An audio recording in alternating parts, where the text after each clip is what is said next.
यूकेपीसीए 2024 का final result out हो चुका है और जिन भी एस्पिरेंट्स का इसमें सिलेक्शन हुआ है उनको मेरी तरफ से बहुत बहुत बधाइयाँ।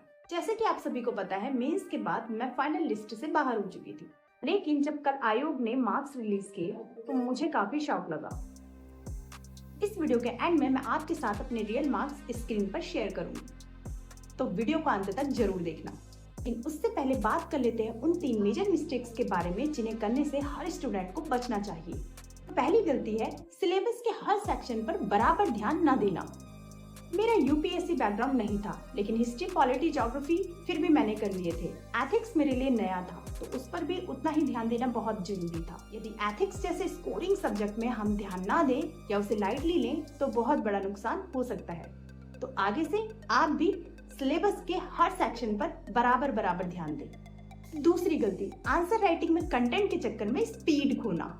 मेंस आंसर राइटिंग में हम सबसे बड़ी गलती ये करते हैं कि शुरुआत के आंसर परफेक्ट लिखने के चक्कर में लास्ट के आंसर्स को टाइम ही नहीं देते। किसी भी पेपर में यदि आपके क्वेश्चंस छूट रहे हो तो आप रेस से वैसे ही पीछे हट जाते हैं, तो हमें ये गलती भी नहीं दोहरानी है। तीसरी गलती, रिवीजन साइकिल को ब्रेक करना। एग्जाम्स के आखिरी दिनों में नए कंटेंट को पढ़ने के चक्कर में हम पुराने नोट्स का मल्टीपल रिवीजन करना भूल जाते हैं, जो कि एक बड़ी गलती है। हमें एग्जाम हॉल में डेटा उंगलियों पे याद होना चाहिए। इन छोटी छोटी गलतियों की वजह से अंत में बहुत बड़ा नुकसान हो जाता है। तो चलिए बिना किसी देरी के मैं दिखाती हूँ आपको अपनी मार्क्सिट। इस बार की मेंस की जनरल यूआर की कट ऑफ गई है 647 और मेरे मार्क्स आप देख सकते हैं स्क्रीन पर। मेरे मार्क्स आए हैं 629, जिसमें हैं मैं मोटा मोटा बताती हूँ। मेरे जीएस सेकंड में 106 मार्क्स हैं, जो कि ठीक है बाकी सब्जेक्ट के अकॉर्डिंग। और जो मुझे सबसे वीक सेक्शन लगे हैं वो हैं जीएस 4 एथिक्स का पेपर। अगर उसमें मेरे थोड़े से अच्छे नंबर आ जाते तो शायद मैं इन होती।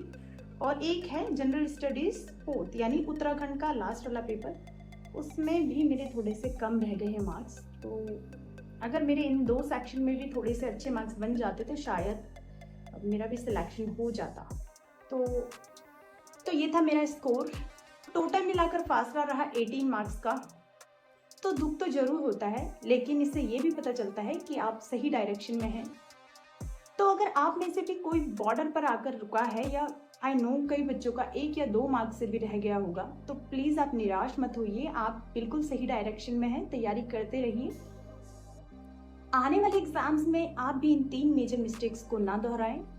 बाकी मेरी मार्कशीट देखकर आपकी क्या राय है कमेंट बॉक्स में जरूर बताएं। मिलते हैं अगले वीडियो में, तब तक के लिए पढ़ते रहिए, मुस्कुराते रहिए। Bye bye.